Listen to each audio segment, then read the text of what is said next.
भजेहं शिवोऽहं ॐ नमः शिवाय। यत्र यत्र मनो याति बाह्ये वाभ्यन्तरेऽपि वा तत्र तत्र शिवावास्ता व्यापकत्वात् क्व यास्यति।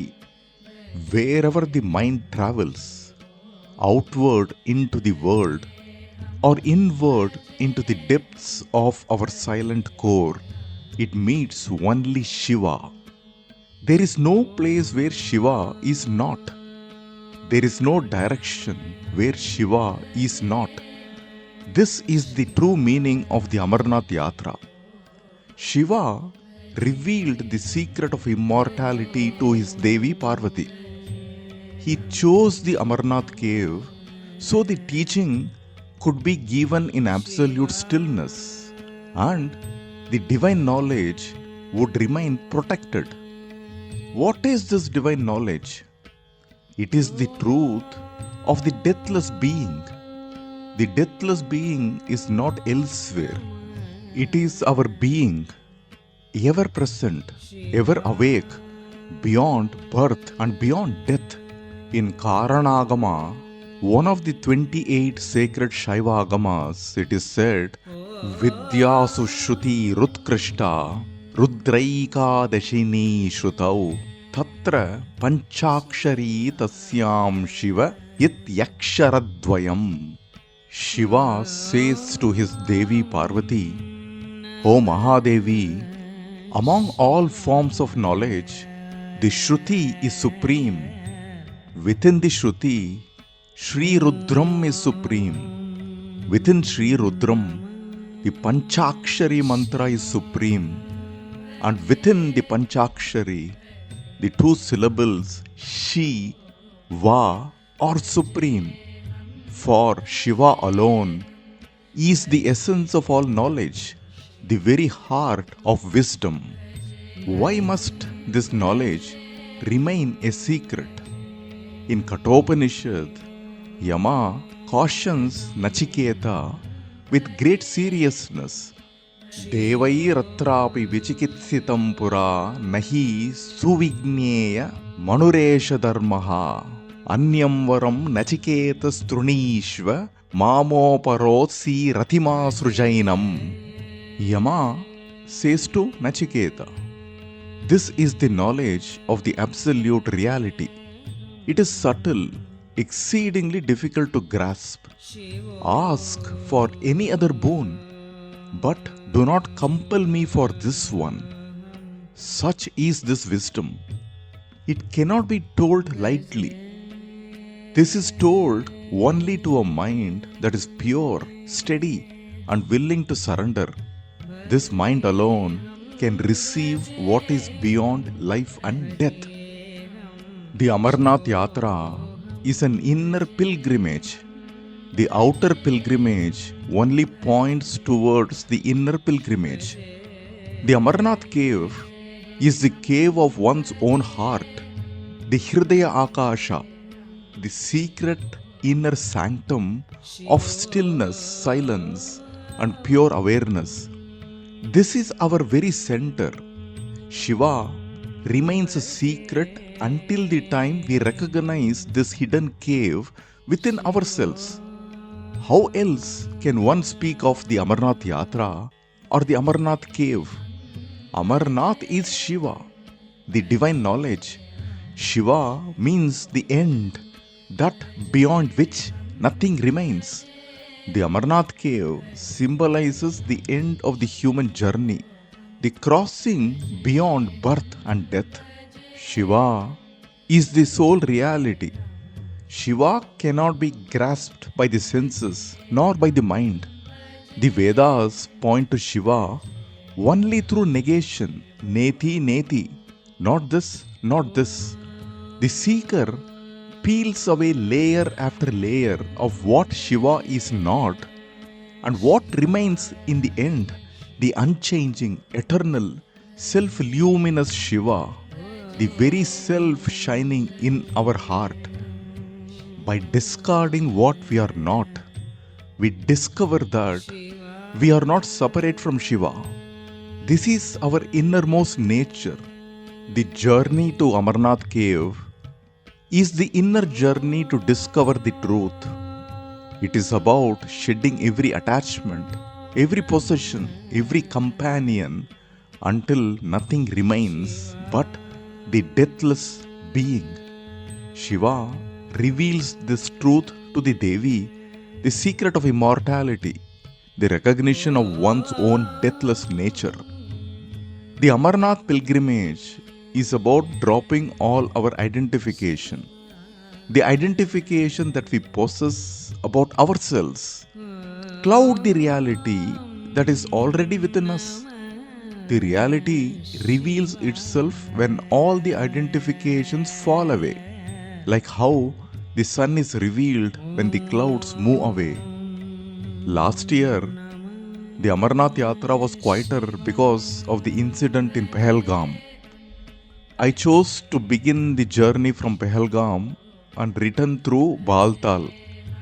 The first step of the Yatra begins at Pahalgam, the place where Shiva leaves Nandi behind. Nandi is Dharma. Dharma carries a seeker through Punya Karma, guiding them in the pursuit of the Purushartha.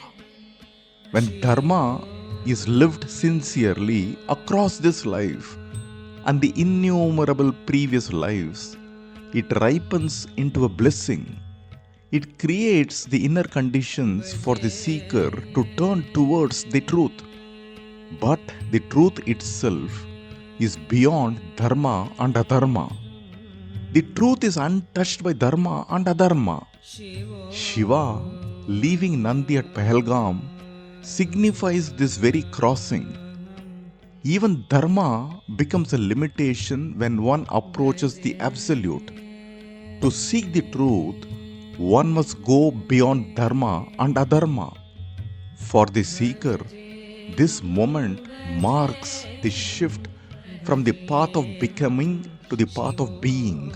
From Pahalgam, the journey rises towards Chandanwadi at 9,500 feet and then onwards to Pisu top at 11,500 feet. At Chandanwadi, tradition says Shiva released the moon from his matted locks. The moon is the symbol of the mind.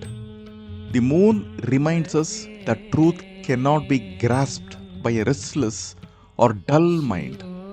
The mind can understand everything outside us, but that which is within us lies behind the mind, beyond the reach of the mind. This is the inner shift, moving from being the thinker to becoming the Sakshi, the witness. The ascent to Pisu top is steep and demanding. It is said that a battle was fought here between the Asuras and the Devas on their way to the Amarnath cave. The Asuras are not external beings. They are the inner hurdles, the forces that pull us away from knowing the truth. Touching Pisu top at 11,500 feet is touching this realization. The journey to truth requires vairagya, dispassion, inner freedom, and the courage to let go.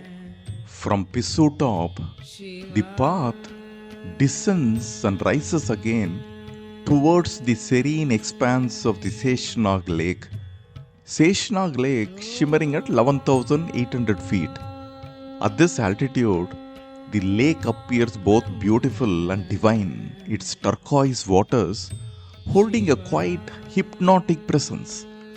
Tradition says that here Shiva released the serpent from his neck.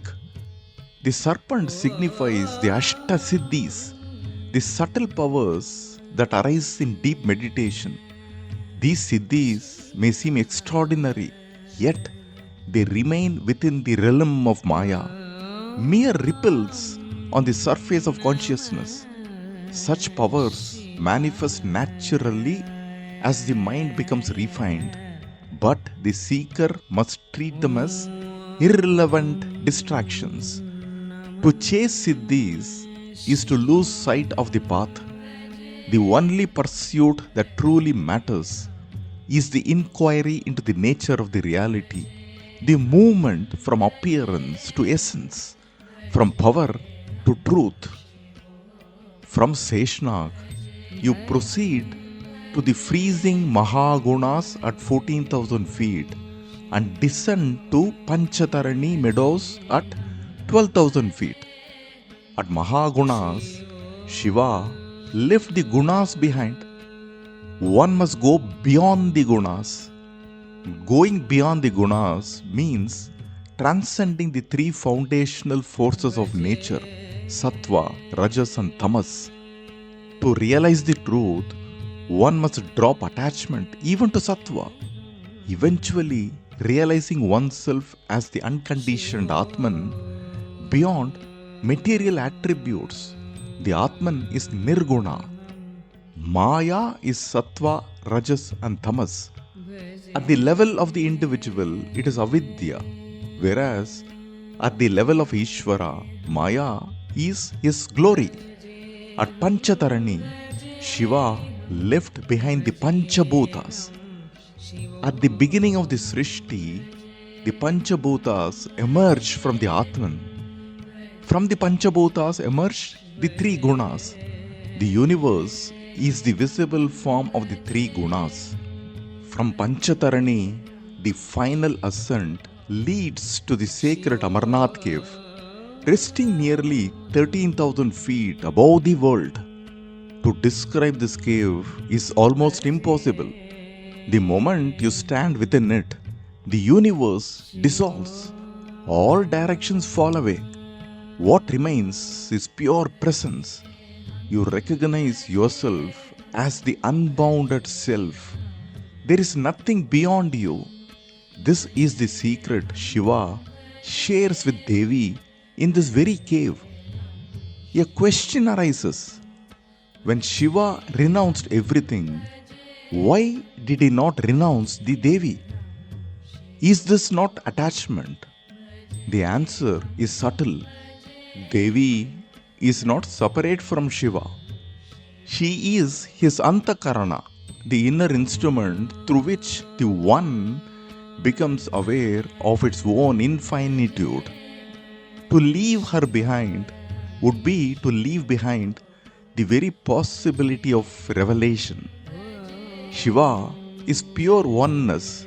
Devi is the first shimmer of that oneness becoming self-aware.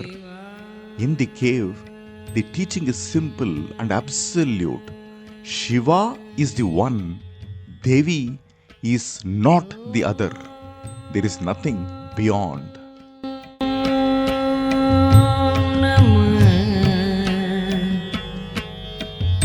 Shiva